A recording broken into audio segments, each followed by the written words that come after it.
Guadalupe, a lot of that comes from spring flow as well. And Sorry. it's all good.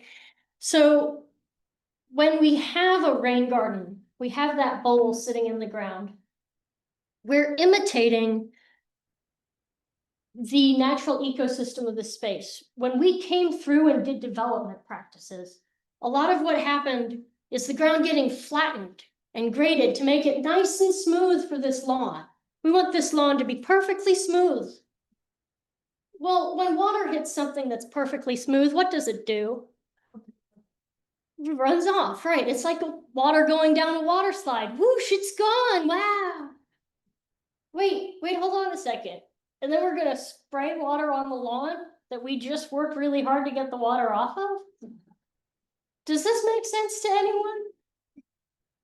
So water is our most precious resource in Central Texas, but we've designed our landscapes to shed water rather than retain water. This is silly. We need to do better. So what a rain garden is a water retention landscape. It is a form of xeriscaping. A lot of people are familiar with xeriscaping at this point, that xera meaning dry.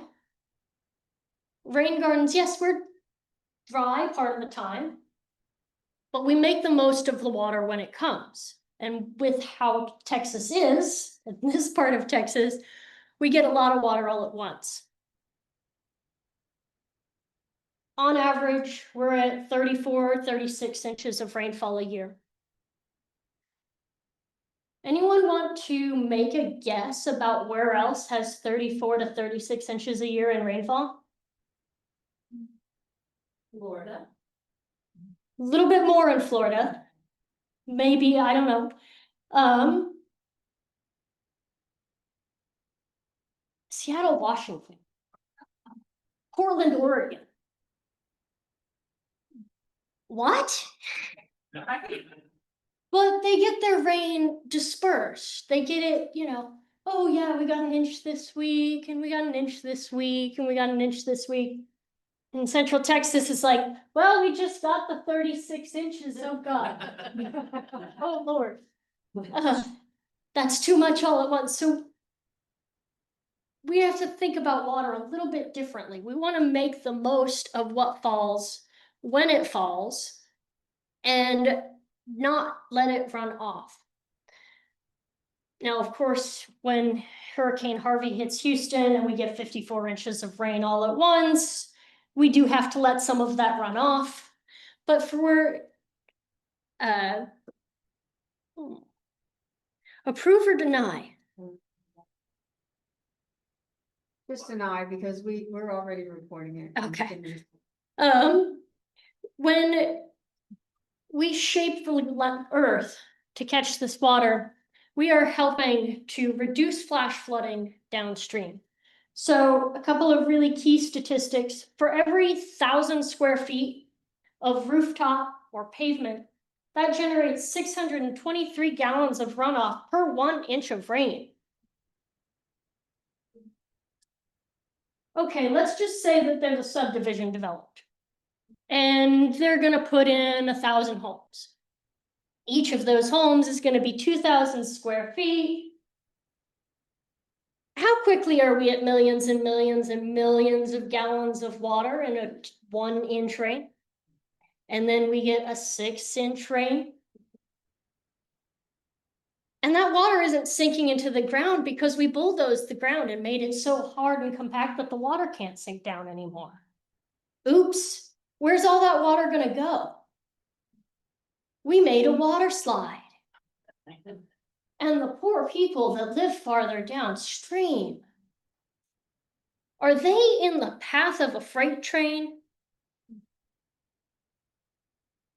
Everyone from the top of the hills to the edge of the river is part of that river and can do something with the space that they have to either, one, make flash flooding worse and make drought worse because their yard doesn't hold water, or two, they can slow the water down, spread the water out, and sink the water in right there in their yard and make a positive change. They can contribute to keeping the springs flowing, and they can help protect their downstream neighbor.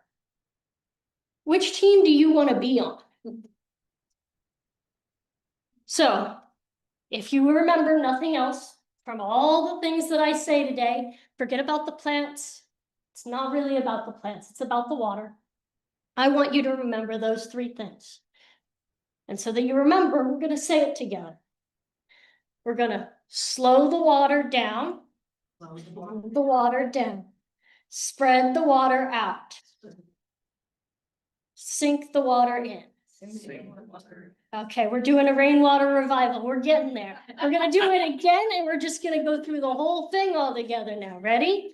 Slow the water down, spread the water out, sink the water in. There will be a quiz at the end. So, how do we do that? I talked about a bowl. Another term for a bowl is a basin. We're just carving a space in the ground that water can sink in and sink down and contribute to the underground flow rather than surface runoff. This is a really beautiful example. We've got the rock space. That's where the water sits. This fills up when it's raining. And a lot of the times in the hill country, these are draining so quickly that you basically have to be out there watching while it actively is raining. My rain gardens at home, I'm like, it's a downpour and I'm running out there to see if it's full because the water's sinking down within an hour. If you're in clay soil east of 35, a little bit different story, but you're still contributing to the, you can sink the water into that clay. It's a little trickier, but there's techniques to do that. I'm not going to get too deep into the weeds here, but the native grasses are the secret to that. Essentially, we are mimicking the action of bison. A friend of mine's a bison rancher, and he goes, you know what the main difference between bison and cattle is? And I'm like, tell me. He's like, well, bison wallow. They wallow. They need to keep cool, and so they wallow in a pit. And I'm like, you telling me that bison are the original makers of rain gardens? Are you telling me that I'm a bison? I'm just mimicking bison? That's cool. So when we build these, we're mimicking the action of the bison. I wish we could put the bison back here, but we can't do that. So we have to be these keystone species in the ecosystem that we removed. We can also be like beavers. Those are another animal that would slow the water down with their dams. So basin, that's one component of a rain garden. Next component, well, we dug this hole. There's soil that came out of it. What are we going to do with that? We are certainly not hauling that off and taking it to the dump, unless it's full of Bermuda grass. But in most cases, we're just able to flip that and create a berm, and that's like a speed bump for the water. That's going to make sure the water stays in our basin. So we scoop that out and make a berm. You can see in this one, we've got white spaces. Those are the basins. And then we piled up the soil. That's the dark brown spaces are the berms. No, we are not using dyed mulch. We are just using mulch that is mixed with compost and is really, really rich in organic matter. The next component is called a dry creek. Dry creeks are a conveyance structure. So oftentimes we are moving water from one place to another. You do not want to sink in water right next to your foundation. Not where your gutter comes down, not where your downspout is. You want it to move out away a little bit. So we'll often use a dry creek as a conveyance structure, move that water out so that it's safe, 10 feet away from the foundation, put it in a rain garden there. But wait a minute, your roof has more water coming off of it than we can fit in this first basin. We're gonna make another one. This is so, we have a dry creek that connects that one. And we make basically a series of these stair-stepping down. And this is where the magic of doing this on slopes comes in, is we can have a rain garden up here, a rain garden here, a rain garden here, and so on and so forth, stepping it down. We're slowing the water down from the top of the watershed to the bottom of the watershed. And that's a dry creek in action. In the rain garden basins, we don't necessarily always put rocks. That's more of an aesthetic choice. Some people love the classic xeriscape look. Some people say, I don't really need that. The plants are going to grow in and cover up those rocks anyway. I'll only ever see them in February. Up to you. In the dry creeks themselves, these are trenches that move water through them. You need rocks in those because the water force can create erosion. And when grass grows up really tall, if you don't have rocks in that, guess what it is? Ankle breaker. Right? So you got to put rocks in that, fill it all the way to the top. So those are some key components of rain gardens, giving you a sense of what I'm going to talk about in terms of different plants. So remember, if you want to come see rain gardens in person, a picture is one thing, seeing them in real life is very different. Come see us this Saturday or the first Saturday of every single month in San Marcos. And you'll be able to experience the rain gardens. We've got painted buntings. So pretty excited about some of our wildlife. So first thing I'm going to cover, we have plants for all different conditions. Texas is a very diverse state. One of the first misconceptions I hear people have about native plants, not in this group because I know y'all are NIPSOT, but in other groups, I often get the, well, but I have a shady yard and so native plants won't work. And I'm like, did you think there was no shade in Texas prior? Like, what? Come on.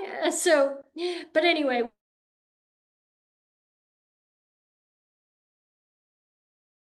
And dry on the berm part, so drier conditions. So blanket flower is about 2 feet tall, tops. This is a really great one, short-lived perennial, one that we often put out as seeds. This is a great early succession species. You've just dug your rain garden. You've got a bunch of bare dirt. This is a great one to come up really quickly. Moderate deer resistance. If you've got really tame deer, like the ones that were hanging out behind the building, they're probably going to eat it.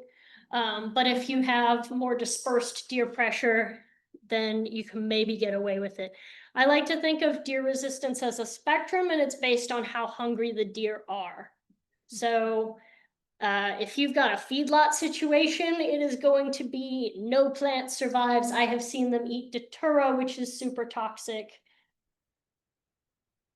That deer had a really bad day afterwards. The population was way too high. But moderate deer resistance and high deer resistance are, things that we try and calibrate for. You can actually, over time, learn how to read the landscape based on what plants are surviving there and go, oh, wow, look, there's a blanket flower and Turk's cap here. This is probably more of a moderate deer resistant space. And then if you've got only frog fruit and prairie verbena and some mealy blue sage growing, okay, we're probably looking at more of a high deer resistance kind of situation. And then you see something where it's, you've got something that they absolutely love to eat, like a dahlia growing. Well, that's a sign that you're in a low deer resistance, you can get away with some low deer resistance plants. So think about things in terms of spectrums, not is or is not. This is not binary. We're not in computer land. So speaking of plants that are more low deer resistance, the snake herb is a really great one for dry, rocky conditions. It'll grow right in caliche, really nice. It does not attract snakes. That's not what the name means. It's called that because it has like a kind of sinuous form, like a snake.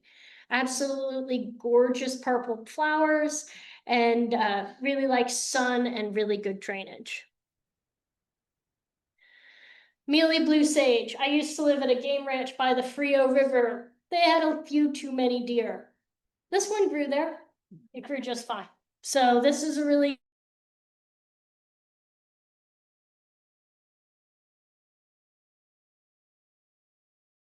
situation. And it works in a lot of different soil types. It's popular because it's really easy. So this is one where I get people saying, oh, I've never had a plant before. And I'm like, I've got a plant for you. And great for attracting butterflies and hummingbirds. I see the swallowtails visiting it all the time. This one, a little less common in the trade, but I was super happy to see it featured by NIPSA during the last symposium. Velvet leaf senna. This is a really, really cool plant. Gets really tall. If it has enough water, it'll get as tall as my chest. The heights of plants vary. You can't necessarily trust what you read online in terms of plant height, because it is going to vary based on how much water the plant has, right? So a plant that has very little water, I've had Turk's cap never get above my knee. I've also had Turk's cap that were in a rain garden that were like 8 feet tall in a season. I was like, you can do that? So take what you read about native plants with a grain of salt. One of the best resources is people in these groups, because they can say, yeah, I read that it was this, but I think that that's not what I'm observing. Plateau goldeneye, Wildflower Center says that it gets 3 feet tall. I had one that was taller than I am last season. I think I'm a little taller than 3 feet, pretty sure. So, take that with a grain of salt. But anyway, velvet leaf senna, another great one for highly deer resistant. Yellow blooms, pairs really nicely with the mealy blue sage. Also grows great in rocky limestone soils. We had a bunch of them volunteering around our house, and it has become one of my absolute favorites. Fall aster, this is another one that's popular for a reason. It's super gorgeous purple blooms. Stays fairly tidy, can be used in commercial landscape settings without making anyone upset. So if you're dealing with an HOA situation and you need something that's a nice, tidy native plant, this is a good one.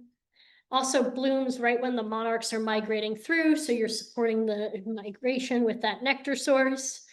This is one that we consider to be fairly flexible. You don't want it in super, super wet soil, but it can take a little more water than some of the other berm species. And if you feel adventurous and you're not in an HOA, I love the tall aster. Now, it needs quite a bit of space, but if you are looking for a beautiful, bossy native plant to take up a bunch of space for you so that you don't have to do a bunch of weeding, and you're going to crowd out the plants that you don't want with something that's a really aggressive native, try tall aster instead. Same gorgeous blooms, much taller, fills up a lot of space. We carry both of them. I personally like the tall aster better. Then we have situations where we've got a berm in the shade. So we need plants that can handle really dry, shady conditions. So heartleaf skullcap is a really great example for that. This is one that spreads very readily, has a bunch of medicinal purposes. I am not an herbalist. I'm not going to talk too much about that. If you're interested, go look it up and talk to an herbalist. It is also highly deer resistant. Some of those medicinal properties might help with that. The difference between medicine and poison is dosage and preparation. So this is a really good one for filling bed spaces. Again, if you want a really bossy native plant to fill up a space, it is not invasive if it is native. Those two terms contradict each other. You cannot have a native plant that is invasive within its native range. You just have a very aggressive native plant. And it is doing something in that landscape. It is filling that space for a reason. It is helping prepare the soil for something. in later succession. So a lot of our really aggressive native plants are our early succession species and what we want when we're starting a new garden and don't want to be fighting with Bermuda grass encroaching or other weeds encroaching. So anyway, next, my screen moved on and oh, there we go.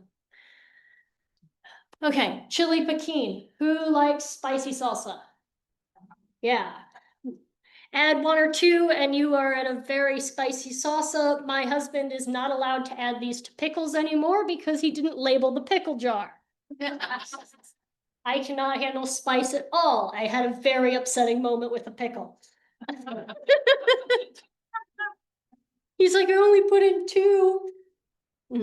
So if you like spicy, this is a good plant for you. It's also a great plant for birds because they can't taste spice. This is a perennial pepper plant, comes back mostly year after year. Sometimes we get too cold and it, knocks them back, but it does come up readily from seed. This is one that sometimes the birds are gonna gift to you also. You're gonna get volunteer plants brought to you by birds sometimes, and that's wonderful. Sometimes, and sometimes not. Sometimes they're gonna bring you Nandina. Those are not the volunteers that we want.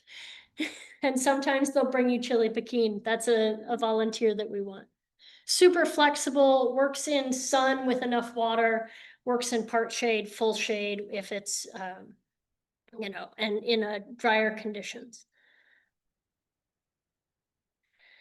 All right, one of the questions I get asked the most, I want a turf that's native, but it's shady.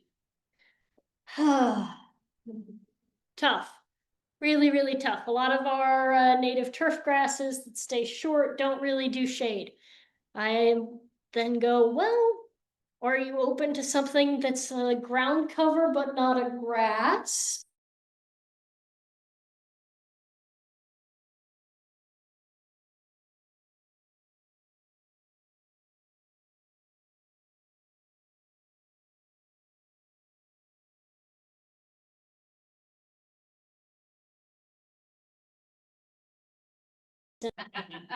I get crispy if I go out. So this is a really great one for ground cover in those shady areas, walkable. A lot of people ask, oh, can I get it from seeds? If you had ever tried to collect the seeds from it, you would know why you can't. And I challenge you to do so. If someone comes up with that, that's going to be awesome. But the seeds are very small and it's very low to the ground, so they're difficult to collect. If you want to establish turf of this for a space, what you're going to do is you're going to do plugs a certain distance apart. Usually I like 2 feet in a triangle pattern. And you're going to keep foot traffic off of it while it spreads. That's one of the #1 things when establishing ground cover that can be tricky is if you have dogs. I have 3 dogs. If you let dogs run through a space while you're establishing a ground cover, you're probably shooting yourself in the foot. So let the ground cover establish before you put the animals in the space. So you might have to establish it one section at a time and say, I'm gonna do this 6-foot area right now. Well, I'm gonna do this next 6-foot by 6-foot area next, and just set up a series of rotating fences so that you can establish that as a ground cover. Pigeonberry. This is one that I consider moderately deer resistant. Gorgeous, gorgeous, gorgeous little plant. Little pink fairy blooms, and then red fruits. The fruits are great for the birds. Stays pretty short, about 1 to 3 feet tall. Great little border plant. It also is sometimes called rogue plant because women used to put it on their face as a blush. I don't know if that's safe or not. I've never tried it. But people used to do it. Don't eat the berries though, just for the birds. It may occur in some wetter areas. I have it growing on the top of the hill. Again, how much shade or sun a plant can tolerate also often depends on how much water it has. So sometimes in my rain gardens, I can get away with shade plants in full sun because they get so much water supporting them. So you really have to look at site conditions overall, how much water you have, how dry an area is, how much infiltration you have through the soil profile to understand which plants are going to work best in which space. Purple leather flower. This is a rare one in the trade and absolutely should be everywhere because how cute is that little Tim Burton fairy hat? That is really nice. There's also a red one called Clematis texensis.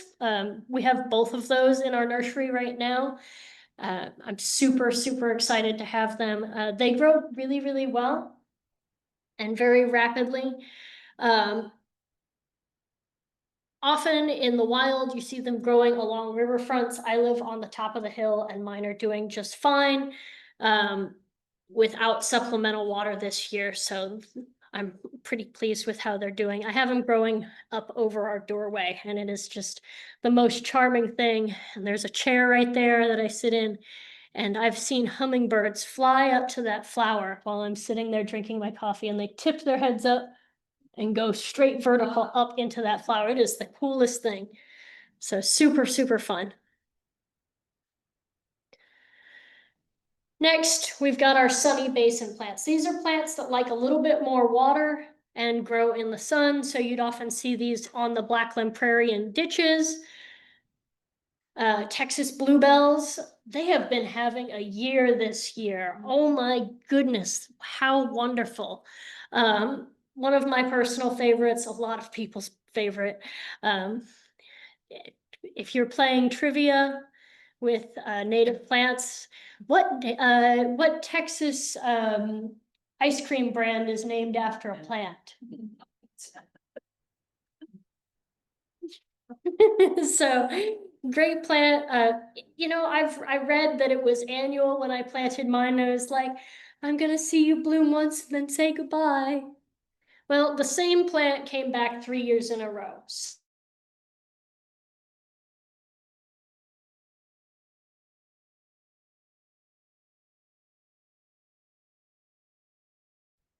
We've got to, let go of some of our babies sometimes and just know that our gardens move through different stages. I really liked what John Hart Asher had to say at the last symposium about these gardens are a trajectory.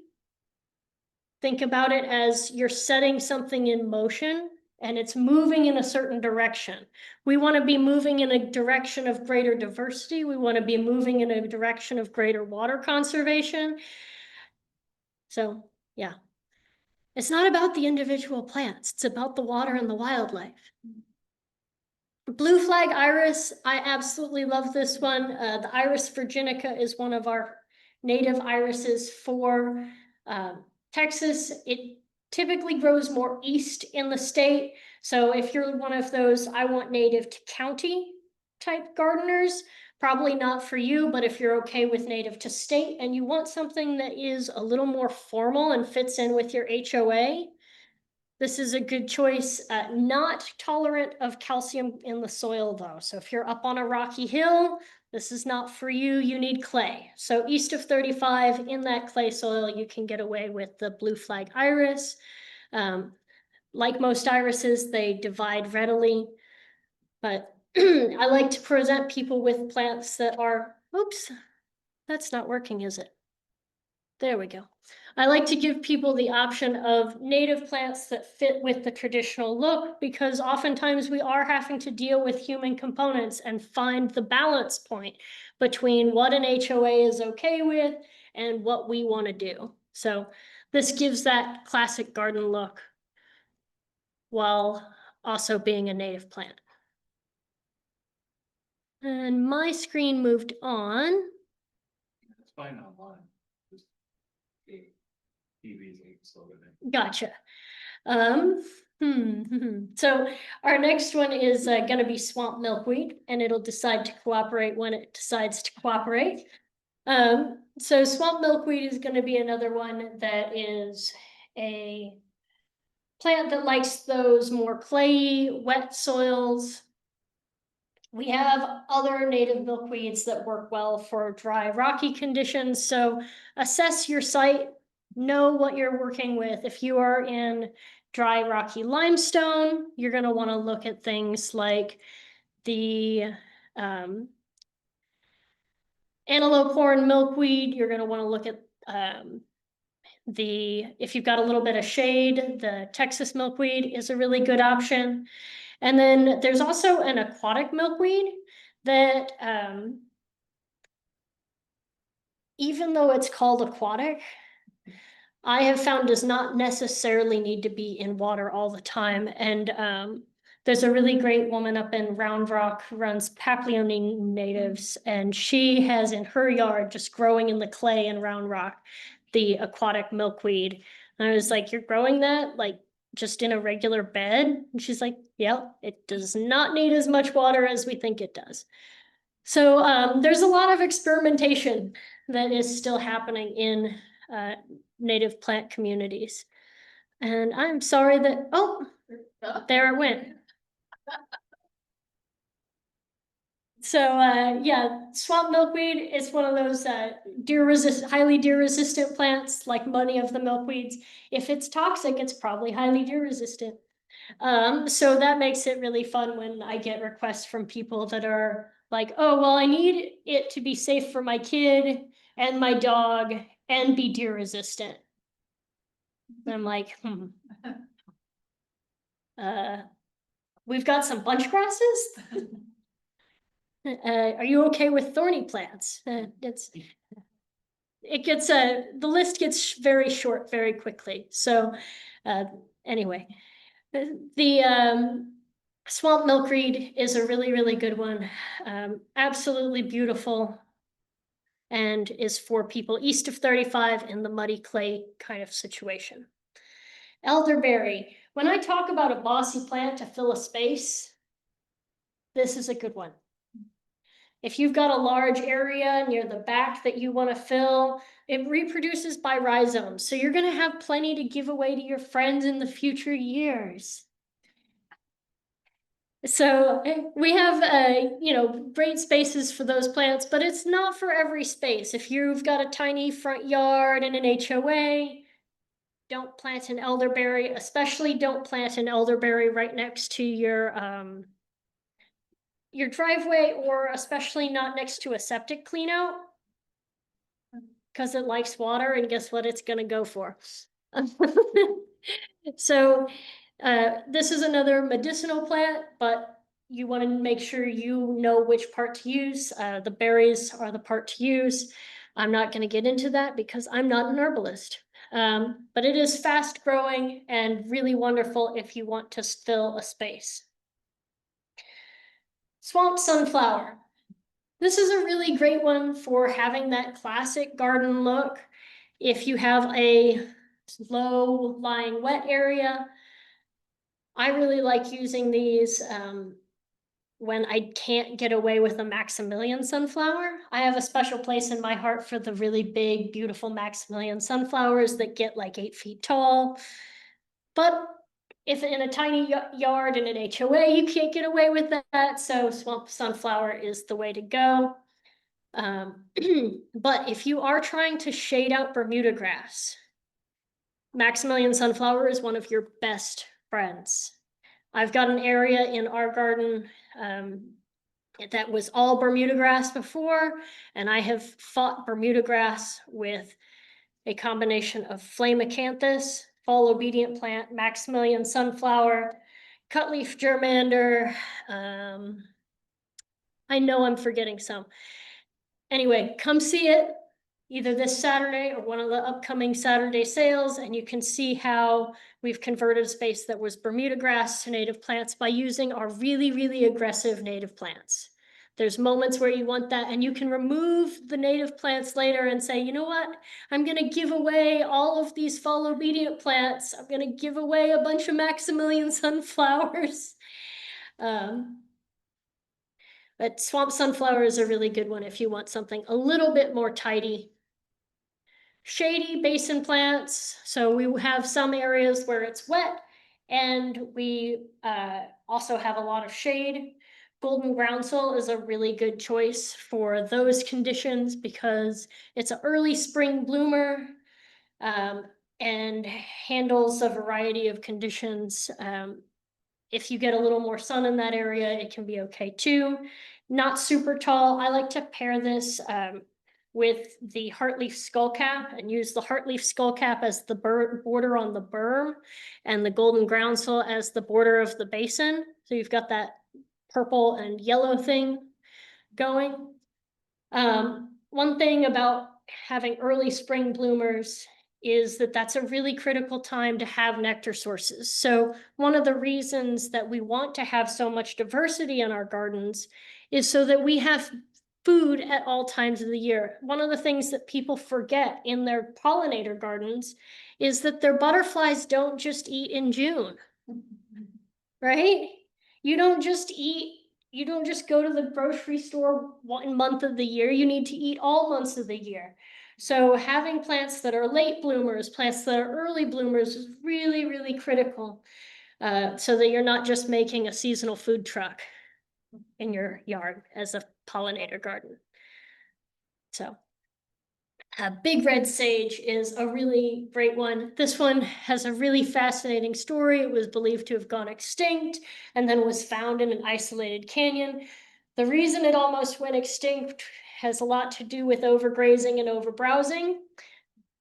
Herbivore populations that are too high create massive, massive problems for our native plants. So sometimes it's really great to be able to create what's referred to as an exclosure, not an enclosure. Enclosure, you're fencing in the cattle, you're fencing in the deer. Exclosure, you fence them out. If you make a space that is less than 4 feet wide, a deer will not jump into it. So one of my techniques from out at the game ranch was taking that panel, making it a little 4 foot wide gate on each side, and it's about 16 feet long. And that creates a deer protected zone, and I can put my sensitive plants that don't handle deer pressure in that cage. The seeds are going to radiate out, pollinators are going to be able to visit them, and deer are not going to jump into that space. So exclosures are cool. Another thing that you can do is use brush to create exclosures if you don't want to go to Tractor Supply and buy the panel.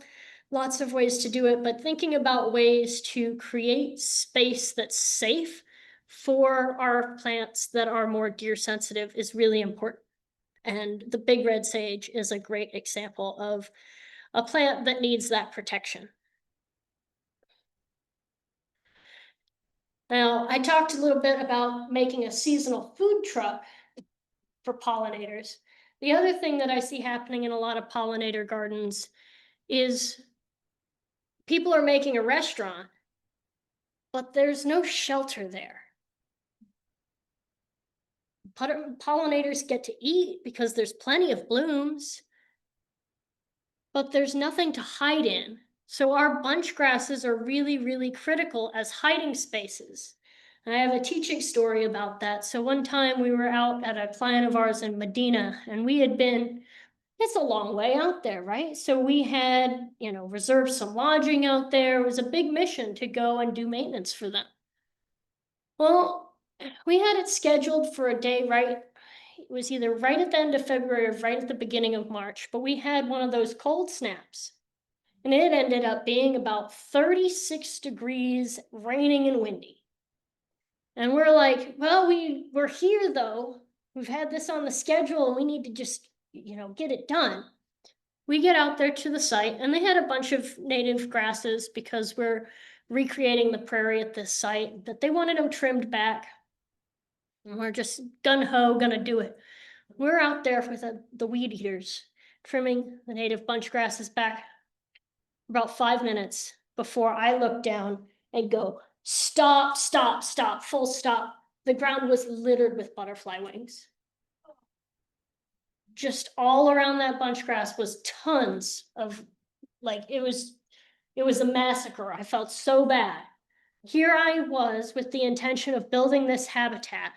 And because I got in my head that we have to do this today, Oops. So when you go to trim your native bunch of grasses back in the winter time or at the beginning of spring, late winter, pick a warm, sunny day when it's not windy. And pick a day where it's going to consistently, you've got the 10-day forecast is consistently like that. But that was a really big aha moment for me of, oh yeah, this is why these bunch grasses are so important in our native plant landscapes, is because this is where the pollinators shelter when it's cold and wet and windy. That's their home. So if you're building a habitat, if you're building a native plant garden for wildlife, make sure you're not making a restaurant. Make sure you've got some lodging there too. Put some bunch grasses in it. So two-flower millet grass is a really cool, less used in the trade version of basically inland sea oats, but it has these really delicate seed heads. The grasses also provide a lot of texture in our native plant landscapes. So inland sea oats, you've got that little dangling fish on a pole that looks so cool. You've got Gulf muley is another one that's really popular. It's technically from a little farther east, but it's so pretty and native to the state. So, it's one of those that we use a lot if we're not trying to be native to county, because it is gorgeous and has that flowing pink cloud texture. For things like two-flower millet grass and inland sea oats, those are some of our few native bunch grasses that work in the shade. Most bunch grasses are sun-loving plants. You can get away with some grasses in part shade, but if you're in more shade, dense shade, you want two-flower melic or Indian grass, two-flower melic or inland sea oats. And eastern gamma grass is the other really, really shade-friendly grass that is the partner of our big cypress trees down along the river. But I'm not going to talk about that one today because that is getting too deep into the weeds, and it does look like it's 8 feet tall sometimes, especially along the rivers. And you can definitely get deep in the weeds with that plant.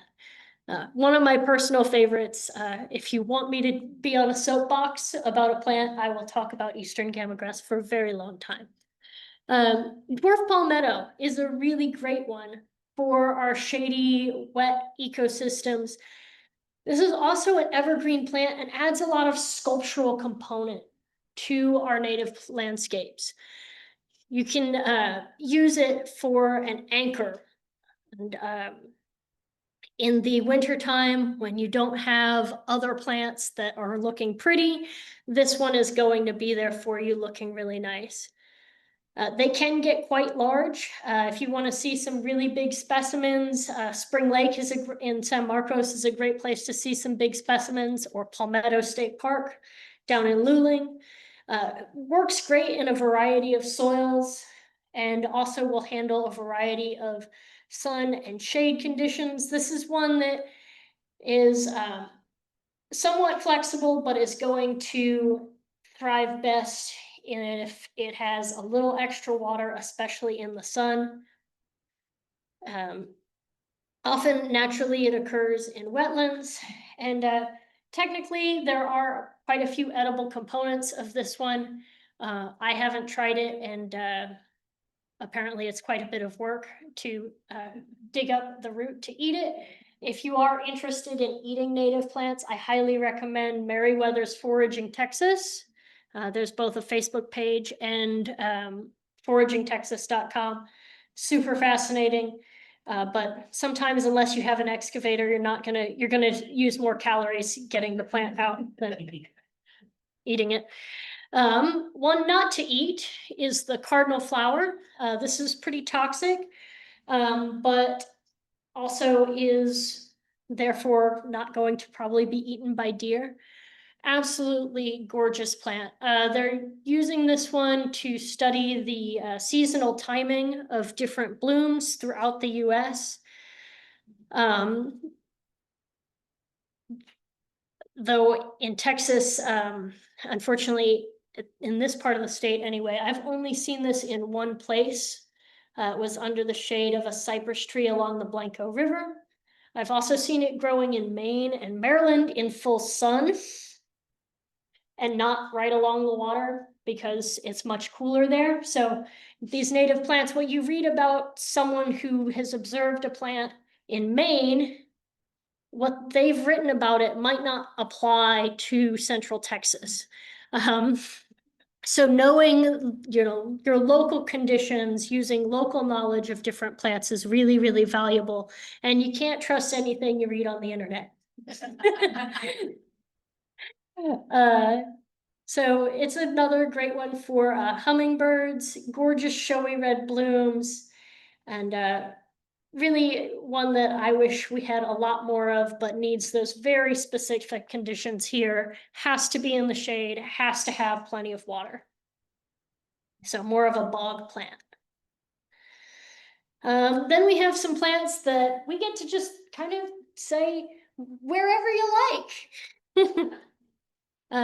Rattlesnake master is a really good one for flexible soil moisture. If you are east of 35 in heavy clay, this is a really great plant, especially if you want something that looks like a xeriscape, has that yucca traditional look to it. This has that in its leaf shape and then is a pollinator magnet. Yeah, 15. The library. If you need to get a library card, I'm gonna help that. So rattlesnake master, there's some mythology around it that says, oh, you can use it to treat rattlesnake bites.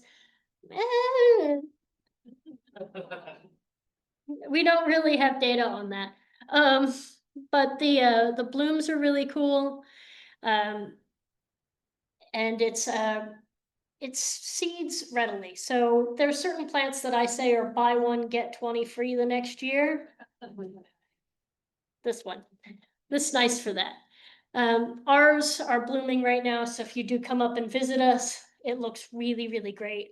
I'm enjoying them. I live on the top of a hill, but the reason I get away with plants that like more water is because I've shaped the ground to accept more water in our rain garden basins. So I get extra diversity points from that. Purple coneflower, this one's one of the most popular native plants throughout the entire United States. This is one of the first ones that people go to and learn, and it's for a reason, because it's a really great starter plant, absolutely gorgeous. Hummingbirds and butterflies absolutely love this plant, and it works in just a huge variety of different conditions, different soil types. Looks really nice. And there are a bunch of cultivars of the purple coneflower. There's a whole conversation there. We can get deep into the weeds. But there's also local endemics that are similar, like the narrow leaf coneflower, which is more drought hardy. So just, looking at where we are and determining if we're farther east, oh yeah, purple coneflower is going to work really well.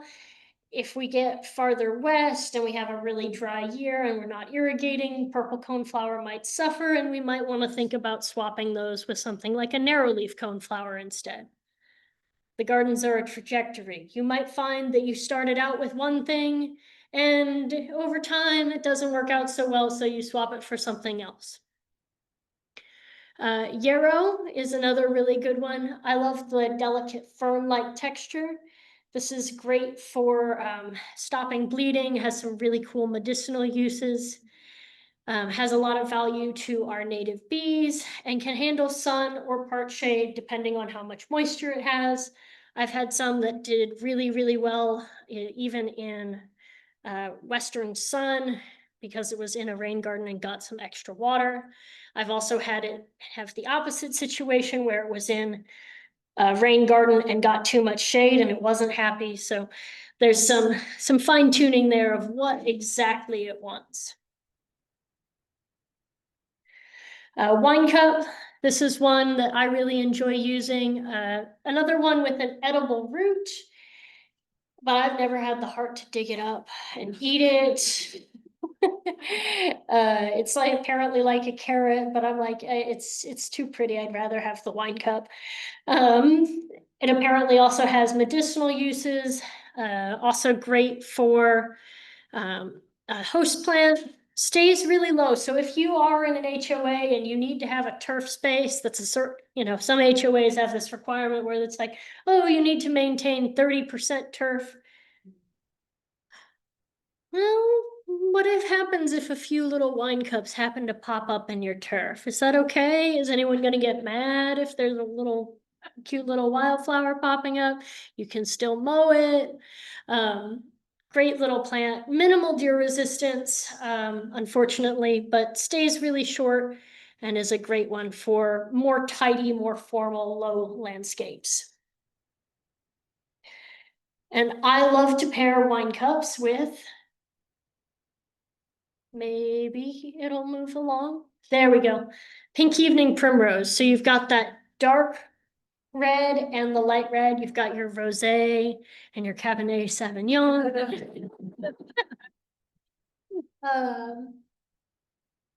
Ignore that up to 6 feet tall. It definitely doesn't do that. That's a typo in the presentation. This one is one of my favorites from my childhood. You can actually eat the blooms. They're like a silky, buttery lettuce. Super fun. Put it on a burger, put it in salad. Super great. The leaves are also edible, but they're really, really high in oxalic acid, like spinach is. So you need to boil those and drain off the water or steam them. But the blooms you can just eat raw, and it's pretty fun to just eat those beautiful pink flowers as a garnish. And also super mowable. This is another plant that I say is a buy one, get 20 free the next year. It does spread readily and works great in turf settings. So if you had a turf patch that maybe had some pink evening primrose and some wine cups in it, that would be, really, really pretty in the early spring. And then you can just mow them down and look, it's just turf. So that's our flexible moisture sun plants.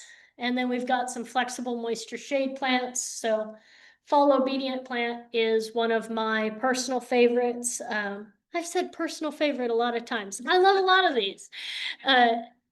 This is a really, really cool one. We joke that it's disobedient plant because it never stays where you put it. It spreads a lot, but it's doing something in that soil, right? It's helping prepare that space for later succession species. It's just an early colonizer doing its thing. It's in the mint family.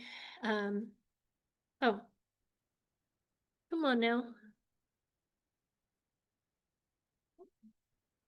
There we go. Absolutely gorgeous fuchsia blooms. There is a spring obedient plant as well. And the reason it gets that name, obedient plant, is because you can bend the stem sideways and the stem will stay that way rather than, bouncing right back up. Buy one, get 20 free and share them with your friends. I'm growing these on the west sunny side of my house, and it is working just fine in a rain garden. You can also grow them in the shade and not need as much water to keep them alive. Aggressive spreading, using it to fight Bermuda grass. If I don't have to hand pull the Bermuda grass, if I can fight plants with plants, I enjoy that.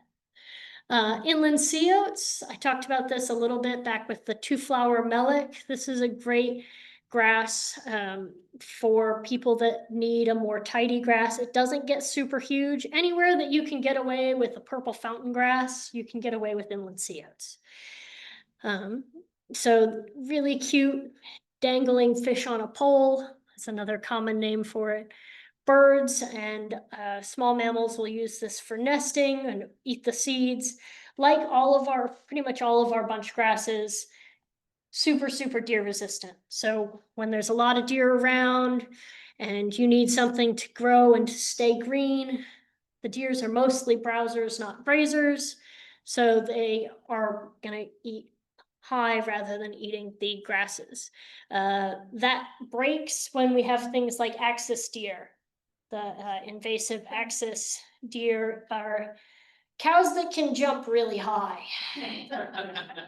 unfortunately, and they will absolutely decimate inland sea oats and other bunch grasses.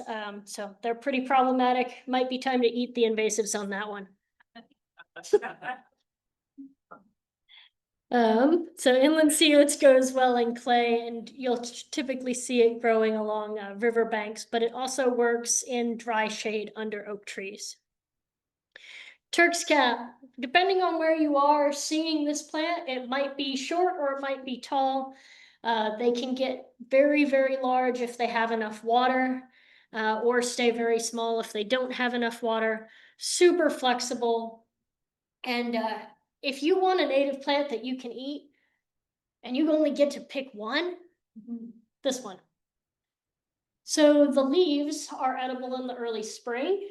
The flowers are edible in the spring and summer when they are blooming. Put them on top of cupcakes. It's so cute. Nice little garnish. And then the fruits are edible in the fall. And the Spanish name for this plant is manzanita, which means little apple. And they do kind of taste like a little apple crossed with a cucumber crossed with a tomato. Moderately deer resistant. Sometimes the deer don't touch it. Sometimes, I mean, if we can eat it, the deer probably are gonna want to eat it. But it just depends how hungry your deer are. Sometimes you can get away with it right up to next to a house in places like Wimberley, where it's generally a really high deer population. Or if you really love a particular plant and you don't want the deer to get to it, but you really want to have it, go get an antique bird cage. Put that over the top of it. Ta-da! And as long as nothing flips over that deer cage, you can grow things that are a little more deer sensitive in that cage without having to mess with wiring. And I have said that too many times in too many places, and now I'm having trouble finding antique bird cages. But hey, so that's a little pro tip, and it looks kind of cute. So great plant. I have it growing on the west side of our house as well. It's doing just fine, blooming right now, because it's in a rain garden and gets extra water. White mist flower or fragrant mist flower. This is another really great one for the monarch butterflies when they're migrating. We don't want a seasonal food truck. This is one of those late bloomers that is going to make sure that there's still food late into the fall. It'll do well in sun or part shade. I would say it's to moderate low on the deer resistant spectrum. In the wild, you often see it growing on cliff faces where the deer can't really get to it. Yeah. It's fairly drought tolerant. It will grow in rocky conditions, but it likes those more well-draining soil conditions. And that's one that if you are in an HOA, you can definitely grow this one in your native plant landscape. There we go. But it might start to look leggy. You know, the master gardener types are going to be like, oh, it's getting really, really leggy. It's spreading. And yeah, sometimes we want plants to be a little more tidy and not so like sprawling and flopping over. I trim back my certain plants like the Maximilian sunflower and the white mist flower in June. I call it the June prune. And I go through and give everybody a summer haircut. At least in front of the house where I want it to be more tidy. Because I don't want my Maximilian sunflowers falling over into our path. I don't want my fragrant mist flower to, be flopping everywhere. But it's up to you and your aesthetic preferences and where you are. Sometimes you want it more tidy and formal. Sometimes you just want to let it go wild. I have other spots of my yard where I'm like, how big will the Maximilian sunflower get this year? How big is it gonna go? you don't know if you cut it down. So, there's different management techniques that you can use to help bring native plants into HOA communities, bring native plants into a more acceptable realm, because we don't want to turn people off about native plants and think, oh, it's too messy. There's this management component that we can do of, okay, well, like here, right around the front, like, this part looks really nice and tidy, more formal garden, and party in the back. Scarlet sage, another buy one, get 20 free the next year plant. I have seen this blooming on Christmas.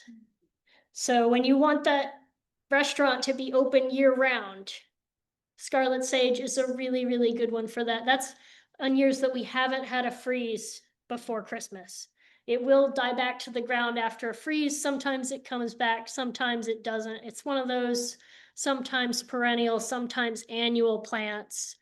But it does reseed readily and it moves around the garden. It kind of migrates. So that's fun. You can be like, oh, you were over there last year. Oh, you're over here now. Cool. It's nice when plants volunteer in different places sometimes, because it means that you don't have to buy so many plants. You're just getting that diversity to spread to different parts of the gardens and letting the garden decide too what it likes and where different plants like to be. Super flexible plant, great for sun, part shade. In the bright sun, it does want a little more water. In the shade, it doesn't need quite so much. And that is the sum total. Enough of the library, closing in 15 minutes. If you have materials, check out them. There we go. You can just help us now. All right. So before we get kicked out of the library, thank y'all for listening to me talk about plants. I love to talk about plants. If you want to hear me talk about plants more, and you want to take some of our 250 different species home this weekend, come visit us for the chill August plant sale. We're gonna have a cold front, it looks like. Knock on wood, I didn't just jinx it. But you can find us at eranativeland.com. We're also on Facebook. And I said there was going to be a quiz at the end. Are we ready for the quiz? We're going to say something all together before we start talking individually. So, the core is water and wildlife. What are we going to remember about what to do with our water? Flow the water down, spread the water out, sink the water in. All right, thank y'all for being part of the Rainwater.